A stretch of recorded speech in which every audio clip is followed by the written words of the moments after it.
अस्सलामुअलैकुम वरहमतुल्लाहि वबरकातुहू।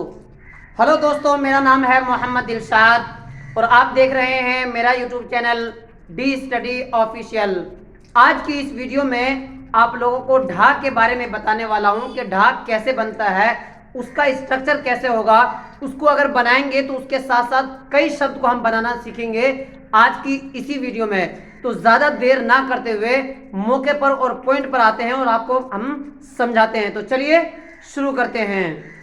यहाँ पर देखिए, इससे पिछली वीडियो में आपको धा के बारे में बताया, फा के बारे में बताया, था के बारे में बताया। असल में क्या होता है कि दो शब्द मिल करके एक शब्द बनता है। जिस तरह हिंदी में यह ढा है कि नहीं, इसी तरह उर्दू में अगर इसको बनाते हैं तो एक शब्द कोई भी नहीं है, इसलिए दो शब्द को मिला करके तब जाकर के ये शब्द बनता है। और जब ये शब्द बनता है तो दो शब्द कौन कौन से होते हैं और कैसे जुड़ते हैं, यही चीज आपको इसमें समझना है। यहां पर देखिए, दाल है और दो चश्मी हा है, इन दोनों का जब मिलन होगा तब जाकर के हमारा बनेगा ढा। बात समझ में आ रहा नहीं? यानी कौन सा ढा? ढोलक वाला ढा, ढक्कन वाला ढा। इतनी बात समझ में आ गई है ना? अब यानी स्ट्रक्चर इसका सेम रहेगा। सेम का मतलब दाल यहां पर रहेगा और दाल के साथ दो चश्मी हा बिल्कुल जुड़ेगा नहीं। जुड़ने का मतलब यह है ऐसा नहीं रहेगा, बल्कि कैसा रहेगा? दाल अलग और दो चश्मी हा अलग। क्योंकि अगर हम जोड़ देते हैं बिल्कुल ऐसा तो इसका आकार चेंज हो जाता है और आकार हमें चेंज नहीं करना है। आकार चेंज होने का मतलब यह है कि जो हर्फ हम बनाना चाहते हैं वो नहीं बनता है। यानी अगर ये हम बनाना चाह रहे हैं ढा और जोड़ देते हैं तो चश्मी हा को, तो वो जुड़ नहीं रहा है कि नहीं? जुड़ रहा है तो कैसे जुड़ा हुआ है? लग रहा है ठा है और हमें बनाना है ढा। इसलिए हमने क्या किया, उर्दू में ये कायदा है कि डाल को फिर अलग लिखना है और दो चश्मी हा को अलग लिखना है। अब इसके बेस पर हम बहुत सारे शब्द बनाएंगे। अब यहां पर आपको पता चल रहा है जब डाल और दो चश्मी हा मिल जाएगा तो क्या बनेगा भाई? ढा बनेगा। ये देखिए यहां पर प्लस का निशान लगी रहा आपको। यहां देखिए आप बनाते हैं कुछ शब्द जो आपको समझ में आएगा। यहां पर देखिए, दाल है तो सबसे पहले हम बनाते हैं दो चश्मी हा हो गया। अब ये पूरे को क्या कहेंगे? ढा कहेंगे। डा नहीं कहेंगे, डह नहीं कहेंगे, ढा कहेंगे। ठीक है, अब इसमें एक शब्द जोड़ दिए ढा। ढा हो गया ना? अब यहां पर देखिए ढा का, एक शब्द बन गया ना? इसी तरह दूसरा शब्द अगर आपको बनाना है तो दूसरा शब्द भी आप आसानी के साथ बना सकते हैं। कौन सा? जैसे ढोंग।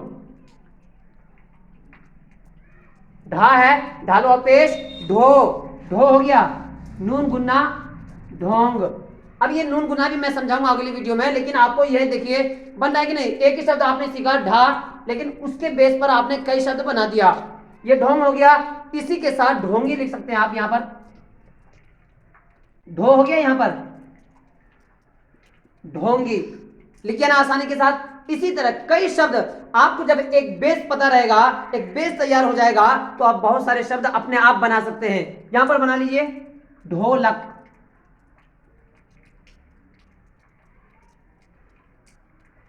क्या ये बना है कि नहीं? ढोलक बन गया क्या आसानी के साथ? अब इसमें और भी शब्द बना सकते हैं, जैसे ढाबा। बाबा का ढाबा जो मशहूर हुआ था, फेमस, वो ढाबा कैसे बनेगा? डाल है ये और इसी में मिला दिए दो चश्मी हा, ढा बन गया ना? अब जब ढा बन गया है इसी में लिख दिए एक अलिफ तो ढा बन जाएगा और ये लिख जाएगा ढा बाली जबर बा। क्या बन गया भाई? ढा बा बन गया कि नहीं आसानी के साथ? अब इसी के साथ साथ बहुत सारे शब्द और भी बना सकते हैं, जैसे ढक्कन। ढा है, काफ है, नून, ढक्कन, ढक्कन बन गया नहीं आसानी के साथ? बहुत सारे शब्द जब आपका बेस तैयार रहेगा तब जाकर के ये चीज आप आसानी के साथ बना सकते हैं। बेस आपका मजबूत नहीं रहेगा, स्ट्रॉन्ग नहीं रहेगा, क्योंकि ये चीज आपको अगर पता ही नहीं है ये कौन सा शब्द है, तब तो और ज्यादा आप उर्दू में जाहिल रह जाएंगे। इसीलिए आपको क्या करना है, पहली वीडियो से लेकर के आपको 20वीं वीडियो तक देखना है, ताकि आपका बेस भी क्लियर हो जाए, ताकि एडवांस जब मैं पढ़ाऊंगा तो वो भी आपको आसानी के साथ समझ में आ सके। अब यहां पर दूसरा शब्द देखिए, ढीला। ढीला हो रहा है कि ना? बिल्कुल आसानी के साथ हो रहा है। इसी तरह यहां पर ढाला।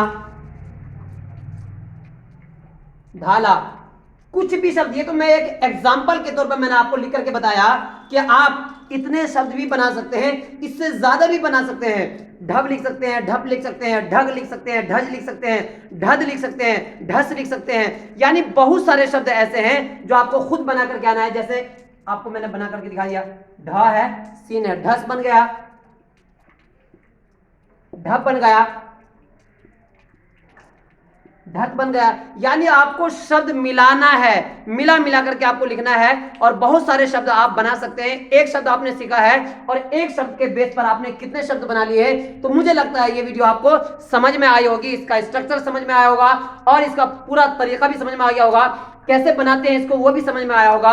और अगर कोई भी आपत्ति है इसमें, इस वीडियो में कोई भी बात समझ में नहीं आई है, तो आप आसानी के साथ कमेंट में पूछ सकते हैं या नंबर पर पूछ सकते हैं 9470684807 पर आप कॉल भी कर सकते हैं, पूछ भी सकते हैं, अपना होमवर्क भी दिखा सकते हैं। तो मिलते हैं अगली वीडियो में, तब तक के लिए खुदा हाफिज।